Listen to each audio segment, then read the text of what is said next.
سورہ بقرہ کی ہم 7 آیات کی تفسیر دیکھ چکے ہیں اور اس کو سمجھ چکے ہیں الحمدللہ۔ اب انشاءاللہ آگے کی آیت نمبر 8 سے لے کر 20 تک دیکھیں گے، جس میں جو پہلی آیات تھیں اس میں اللہ تعالیٰ نے سب سے پہلے یہ بتایا کہ قرآن مجید ہر شک اور شبہ سے پاک ہے اور یہی ہدایت کا سرچشمہ ہے، اس سے ہی ہر طرح کی ہدایت ملے گی دنیا کی ہر فیلڈ میں۔ اگر آپ کو کوئی بھی گائیڈنس چاہیے، کوئی بھی انسٹرکشنز چاہیے تو وہ یہیں سے ملیں گے کہ کس طرح کس چیز کو بیسٹ وے میں کرنا ہے۔ دوسری بات پھر اللہ تعالیٰ نے یہ بتائی کہ جو لوگ اس چیز کو مان لیتے ہیں جو ہم نے ہدایت بھیجی ہے اور اس کو یقین کے ساتھ اس پر عمل کرتے ہیں تو ان لوگوں کے ساتھ کیا ہوتا ہے۔ اللہ تعالیٰ نے فرمایا کہ یہی لوگ ہیں جو اللہ کی طرف سے ہدایت پر ہیں اور یہی لوگ کامیاب ہونے والے ہیں، اور یہ کامیابی دنیا میں بھی ہے اور آخرت میں بھی۔ اور پھر ان لوگوں کی کچھ نشانیاں بھی بتائیں کہ وہ لوگ کیسے ہوتے ہیں۔ پھر اب آگے اللہ تعالیٰ نے ان لوگوں کا ذکر کیا جو اس ہدایت کو نہیں مانتے، ان کا کیا حال ہوتا ہے۔ اس میں سب سے پہلے 2 آیتوں میں اللہ تعالیٰ نے بتایا ان لوگوں کے بارے میں جو کھل کر اس چیز کا انکار کرتے ہیں یا کر رہے تھے اس زمانے میں، تو ان کو کافر کہا۔ اور اب جو یہ باقی آیات ہیں، آیت نمبر 8 سے لے کر آیت نمبر 20 تک، تو اس میں ان لوگوں کا ذکر ہے جو دنیا کے مقصد کی وجہ سے، دنیا کے لالچ کی وجہ سے اور دنیا کی مال و دولت بینیفٹس کی وجہ سے کھل کر اپنے ایمان اور یا اپنے کفر کا دعویٰ بھی نہیں کر پا رہے تھے۔ ایمان تو تھا ہی نہیں، ان کو یہ تھا کہ اگر ہم مسلمانوں میں چلے گئے تو اور کافروں سے ہم نے ناطہ توڑ دیا تو کافر لوگ ہمیں نقصان پہنچا سکتے ہیں، اور اگر کافروں میں کھلم کھلا رہے کافر بن کے تو مسلمانوں سے ہمیں نقصان پہنچ سکتا ہے۔ تو وہ دونوں طرف سے ہی فائدہ اٹھانا چاہتے تھے، دونوں طرف سے ہی دشمنی نہیں لینا چاہتے تھے۔ مسلمانوں سے تو انہوں نے اس طرح اپنے آپ کو محفوظ کرنا چاہا کہ مسلمانوں میں رہے اور مسلمان کہلائے کہ ہم لوگ مسلمان ہیں، ایمان لے آئے ہیں۔ کافروں سے اس طرح بچتے کہ ان کی مجلسوں میں جاتے، ان سے چھپ چھپ کر ملتے اور کہتے کہ ہم لوگ اصل میں مسلمان نہیں ہیں، ہم لوگ تو تم لوگوں کے لیے ان میں گھسے ہیں۔ وہ اس طرح کہ ہم لوگ تمہارے لیے ان کے سیکرٹس لا کر دیں گے، ان کی جو آگے کے پلانز ہیں وہ آپ کو بتائیں گے، جو آگے کا انہوں نے سب کچھ سوچ رکھا ہے، جو ان کے منصوبے ہیں وہ سب کچھ ہم آپ لوگوں کو بتائیں گے آ کر۔ تو اس طرح وہ ان کا بھی یقین جیتتے تھے اور ان سے بھی اپنے آپ کو محفوظ رکھتے تھے۔ تو یہ ان کی ضمیر کی مردہ ہونے کی علامت تھی کہ کس طرح سے وہ دنیا کو ہی سب کچھ سب سے بڑا گول سمجھ کر، اور ذرا سا بھی ان کے اندر غیرت نہیں تھی کہ جو مانتے ہیں اس کا اعلان بھی کر سکیں۔ اتنے ڈرپوک اور ذلیل لوگ تھے۔ تو انہی لوگوں کی وجہ سے اسلام میں اور اسلامک ہسٹری میں آپ صلی اللہ علیہ وسلم کے زمانے میں بہت ساری مصیبتیں اور پرابلمز کریٹ ہو گئی تھیں، اور ان لوگوں کو اللہ تعالیٰ فرماتا ہے ان المنافقین فی الدرک الاسفل من النار۔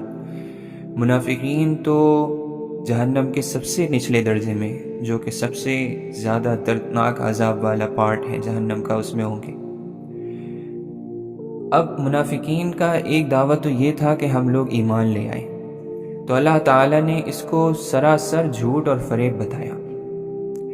اور یہ بتایا کہ یہ لوگ تو یہ سمجھ رہے ہیں کہ ہم اللہ کو دھوکہ دے رہے ہیں، لیکن ہو سکتا ہے کہ یہ لوگ بھی جانتے ہوں کہ ہم اللہ کو تو دھوکہ دے نہیں سکتے، بس چونکہ یہ حضرت صلی اللہ علیہ وسلم اور صحابہ کی جماعت کو دھوکہ دینا سمجھتے تھے کہ ہم اس طرح سے ان کو دھوکہ دے دیں گے، تو اللہ تعالیٰ نے فرمایا کہ جب میرے بندوں کو دھوکہ دینے کی کوشش میں ہے یہ، تو گویا مجھے دھوکہ دینے کی کوشش میں ہے، چونکہ میں اپنے بندوں کے ساتھ ہوں۔ اسی وجہ سے اللہ تعالیٰ نے اس دھوکے کو اپنی طرف منسوب کر لیا کہ یہ گویا اللہ کو دھوکہ دے رہے ہیں، ورنہ تو اللہ تعالیٰ کو کون دھوکہ دے سکتا ہے؟ وہ جو دلوں کے حال جانتا ہے اور ہم سے بہتر ہمیں جانتا ہے، تو اس کو تو دھوکہ دینا ممکن ہی نہیں۔ اللہ تعالیٰ فرماتا ہے وَمِنَ النَّاسِ مَن يَقُولُ آمَنَّا وَبِالْيَوْمِ الْآخِرِ وَمَا هُمْ بِمُؤْمِنِينَ۔ لوگوں میں سے کچھ ایسے ہیں جو کہتے ہیں کہ ہم اللہ تعالیٰ پر اور قیامت کے دن پر ایمان لے آئے، حالانکہ وہ ایمان لانے والوں میں سے نہیں ہے۔ یخادعون اللہ والذین آمنوا وما یخدعون الا انفسهم وما یشعرون، وہ اللہ تعالیٰ کو دھوکہ دیتے ہیں اور ان لوگوں کو جو ایمان لے آئے وہ دھوکہ اس طرح کسی کو نہیں دیتے مگر اپنی جانوں کو، اور اس بات کا انہیں احساس بھی نہیں ہے کہ وہ ایسا خود کو دھوکہ دے رہے ہیں۔ پھر اللہ تعالیٰ فرماتا ہے فی قلوبہم مرض، ان کے دلوں میں مرض ہے، فزادہم اللہ مرضا، اور اس مرض کو اللہ تعالیٰ نے اور بھی بڑھا دیا ہے، وَلَهُمْ عَذَابٌ علیم، ان کے لیے دردناک عذاب ہے، بما کانوا یکسبون، اس جھوٹ کی وجہ سے جو یہ گڑتے رہتے ہیں۔ تو یہ مرض کون سا مرض تھا جس کو اللہ تعالیٰ یہاں مرض کہہ رہا ہے؟ اصل میں مرض جو چیز ہوتی ہے وہ یہ ہوتا ہے کہ جس طرح سے باڈی کو چلنا چاہیے ہماری، اس بیلنس سے وہ ہٹ جائے۔ جو چیزیں ہماری باڈی میں پروڈیوس ہونی چاہیے، جن چیزوں کا سنتھسس ہونا چاہیے وہ تو ہو، لیکن یا تو کم ہو یا زیادہ ہو۔ اب جس چیز سے ہمیں انرجی ملتی ہے، یعنی ہماری جسم میں شوگر ہوتی ہے، تو وہی زیادہ بننے لگتی ہے تو ایک مرض بن جاتا ہے، جبکہ وہ ہمارے جسم کو انرجی دیتی ہے تو اسی سے انرجی کریٹ ہوتی ہے۔ لیکن اگر وہ زیادہ بننے لگے تو ڈائبٹیز وغیرہ ہو جاتی ہیں۔ اسی کو بیماری کہتے ہیں کہ زیادہ جو بیلنس ہے باڈی کا وہ صحیح چلتا رہے، یہی بندہ صحیح ہے۔ اسی طرح ان کاموں میں اگر خلل آ جاتا ہے تو بیماری بن جاتی ہے، پھر یہ بیماری اگر کنٹینیو ہوتی رہے تو پھر ہلاکت اور موت ہو جاتی ہے۔ قرآن و حدیث کی اصطلاح میں، قرآن و حدیث میں یعنی جو یہ ہماری سائیکولوجیکل اسٹیٹ ہوتی ہے، یعنی ہمارے نفس کی جو اسٹیٹ ہوتی ہے، اس میں اگر خلل پیدا ہو جائے، یعنی جس طرح وہ چلنی چاہیے،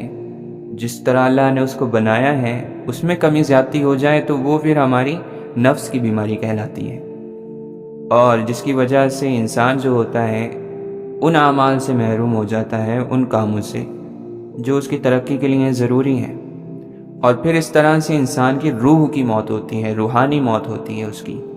حضرت جنید بغدادی رحمۃ اللہ علیہ فرماتے ہیں کہ دل بھی بیمار ہو جاتے ہیں، اور دلوں کی بیماری یہ ہے کہ انسان حد سے زیادہ خواہشوں میں لگ جائے، اپنے بس خواہشیں پوری کرنے لگے۔ دل کا ایک کام خواہش بھی ہے، لیکن سارا ہی کا سارا کام اس کا خواہشیں نہیں ہے، محبت ہے، قربانی ہے، جذبہ ہے، اللہ کی یاد ہے، یہ اتنے سارے کام ہیں اس کے، یہ سب چھوڑ کر صرف ایک کام جس میں لذت ہے وہ کرتے چلے جانا، اور انسٹنٹ گریٹیفیکیشن کا جو سسٹم ہے خواہشوں کو پورے کرنے کا، ڈیزائرز کو پورے کرنے کا، کہ فوراً پوری کری اور فوراً لذت مل گئی۔ تو یہ جتنی بھی ایسی خواہشیں ہیں، یہ اگر حلال وے میں نہیں کی جائیں جس طرح سے اللہ تعالیٰ نے حکم دیا ہے، تو یہ ڈسٹرکشن ہی لاتی ہیں ان دی اینڈ۔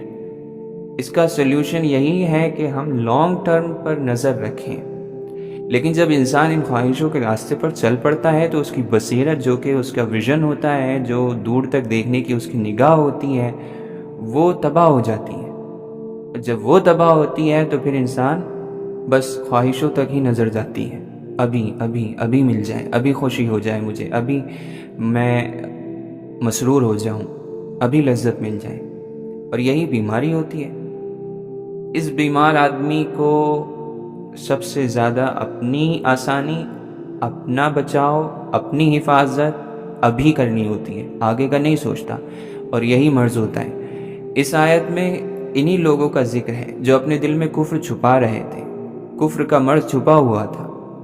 اور یہ روحانی طور پر بھی بیمار تھے اور جسمانی طور پر بھی بیمار تھے۔ روحانی طور پر تو بیماری یہ تھی کہ اتنا خواہشوں میں لگے ہوئے تھے کہ اپنے کریٹر تک کو ڈینائی کر دیا۔ جب اس کا کھلا واضح پیغام آیا، اور وہ نبی لے کر آئے جو کہ نبیوں کے سردار ہیں، ان کی تبلیغ کا طریقہ، ان کے اخلاق، ان کا کردار، ان کی باتیں سن کر بھی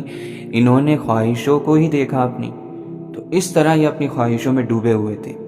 اور اللہ کا انکار کر دیا، اپنے نبی کا انکار کر دیا۔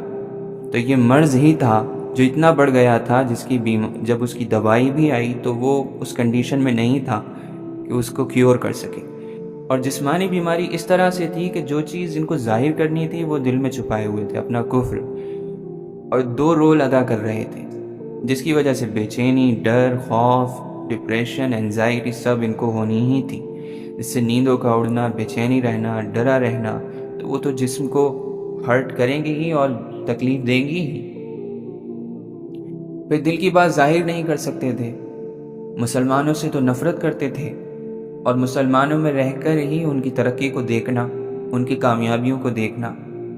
اس سے حسد جو تھا ان کا وہ پاگل پن میں بدل جاتا تھا،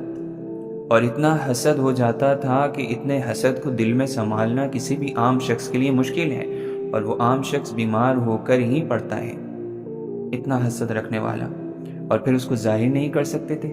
اس حسد کے ساتھ مسلمانوں میں بیٹھ کر ان کی کامیابیوں پر ہنسنا، مبارکباد دینا، تو یہ تو ان کے جسمانی مرض کے لیے بہت بڑی چیز تھی، جس سے یہ جسمانی طور پر بھی بیمار تھے۔ اور پھر اللہ تعالیٰ نے فرمایا کہ جو یہ مرض ہے ان کے دل میں، اس کو اللہ تعالیٰ نے اور بڑھا دیا۔ وہ اس طرح سے بڑھا دیا کہ مسلمانوں کو اور ترقی دی، اللہ نے مسلمانوں کو اور کامیابی دی، اور ان کا حسد بڑھتا چلا گیا دن بدن۔ اس طرح ان سب چیزوں کو دیکھنا، اپنی آنکھوں کے سامنے مسلمانوں کی ترقی کو دیکھنا، ان کے مرض کو بڑھاتا چلا گیا۔ اور پھر اللہ تعالیٰ آگے فرماتا ہے وَإِذَا قِيلَ لَهُمْ لَا تُفْسِدُوا فِي الْأَرْضِ قَالُوا إِنَّمَا نَحْنُ مُصْلِحُونَ أَلَا إِنَّهُمْ هُمُ الْمُفْسِدُونَ وَلَكِنْ لَا يَشْعُرُونَ۔ اور جب کہا جاتا ہے ان لوگوں سے کہ فساد مت پھیلاؤ زمین میں، تو کہتے ہیں کہ ہم لوگ تو اصلاح کرنے والے ہیں، جان لو کہ یہی ہیں وہ لوگ جو فساد پھیلانے والے ہیں، لیکن ان کو اس کا پتہ نہیں ہے۔ ان دو آیتوں میں منافقین کی یہ غلط فہمی بتائی گئی ہے کہ پھیلا تو کرپشن رہے ہیں، لیکن ان کو غلط فہمی یہ ہے کہ یہ لوگ ریفارمرز ہیں، اصلاح کرنے والے ہیں، سب کچھ ٹھیک کرنے والے ہیں، اور اس غلط فہمی کو اللہ تعالیٰ ان کی یہاں بتا رہا ہے۔ خود کو تو یہ ریفارمرز کہتے ہیں، اصلاح کرنے والا۔ قرآن کریم نے صاف کر دیا کہ فساد یعنی کرپشن اور ریفارم کی جو بھی کام ہوگا، فساد اور اصلاح کا جو بھی کام ہوگا، وہ صرف زبانی دعووں پر ڈیپینڈ نہیں کرتا ہے، وہ چیک کیا جائے گا، اس کا ایک پیرامیٹر ہے چیک کرنے کے لیے۔ ورنہ کوئی بھی چور ڈاکو اپنے کام کو مفسد نہیں کہتا ہے، یہ نہیں کہتا ہے کہ میں بگاڑ پیدا کر رہا ہوں، وہ اپنا کوئی ریزن دیتا ہے اپنے اس کام کا کہ اس وجہ سے یہ کام صحیح ہے، اس وجہ سے کر رہا ہوں۔ بلکہ جس چیز پر، جس بیس پر، جس ترازو پر تولا جائے گا اچھے اور برے کام کو، وہ اللہ تعالیٰ کی طرف سے آئے گا، اور پھر اس پر چیک کرنے کے بعد چیک کیا جائے گا کہ جو یہ دعویٰ کر رہے ہیں لوگ کہ ہم اصلاح کرنے والے ہیں، اگر ان کا جو یہ دعویٰ ہے وہ قرآن کے مطابق ہے تو پھر تو یہ سچ میں اصلاح کرنے والے ہیں، اور اگر ایسا نہیں ہے تو پھر یہ فساد پھیلانے والے ہیں، چاہے ان کی نیت کتنی ہی فساد کی نہ ہو۔ پھر آگے اللہ تعالیٰ فرماتا ہے وَإِذَا قِيلَ لَهُمْ آمِنُوا كَمَا آمَنَ النَّاسُ قَالُوا أَنُؤْمِنُ كَمَا آمَنَ السُّفَهَاءُ أَلَا إِنَّهُمْ هُمُ السُّفَهَاءُ وَلَكِنْ لَا يَعْلَمُونَ۔ اور جب ان لوگوں سے کہا جاتا ہے کہ ایمان لے آؤ جس طرح سے لوگ ایمان لے آئے، ایمان لانے والے، تو کہتے ہیں کہ کیا ہم لوگ ایمان لے آئیں اسی طرح جس طرح یہ بے وقوف ایمان لے آئے ہیں؟ تو سن لو اور جان لو کہ بے وقوف یہی لوگ ہیں، لیکن ان کو پتہ نہیں ہے۔ اس آیت میں منافقوں کے سامنے ایک صحیح ایمان کا معیار رکھا گیا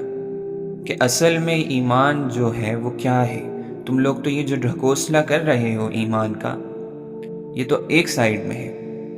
اس کا انجام تو تم لوگوں کو ملنے والا ہے۔ اگر ایمان لے آنا ہے تو تم لوگوں کے پاس ایک مثال ہے ان لوگوں کے ایمان کی جو پہلے سے لے آئے ہیں، یعنی کما آمن الناس۔ اس آیت میں ناس سے کون لوگ مراد ہیں؟ کن لوگوں کو کہا گیا کہ جس طرح ایمان والے اور لوگ ایمان لے آئے ہیں اس طرح تم بھی ایمان لے آؤ؟ تو تمام مفسرین کا یہی کہنا ہے کہ یہ صحابہ کرام ہیں۔ تو اس سے یہ بات پتہ چلتی ہے کہ اگر آج بھی، اس وقت بھی، آج بھی اگر کوئی نمونہ ہے ہمارے پاس جس نمونے پر ایمان لانے کو سچ میں ایمان کہا جائے گا، وہ صحابہ کرام کا ہے، جو قرآن کے نازل ہونے کے وقت ایمان لے کر آئے۔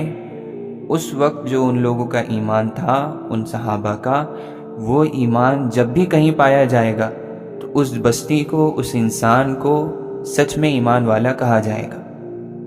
ورنہ اگر ان سے ہٹ کر، ان کے راستوں سے ہٹ کر، ان کے طریقوں سے ہٹ کر،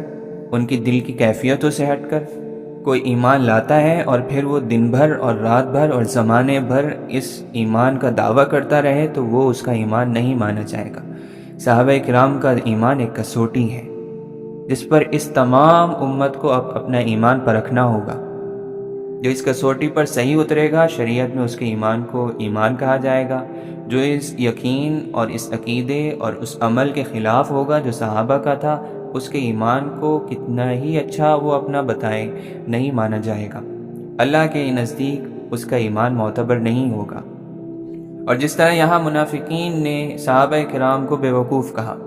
اسی طرح ہر زمانے میں جب کوئی بھی ریولیوشن آنے والا ہوتا ہے تو شروع زمانے میں اس ریولیوشن کو لانے والے لوگ جو اس میں شامل ہوتے ہیں ان کو بیوقوف ہی کہا جاتا ہے۔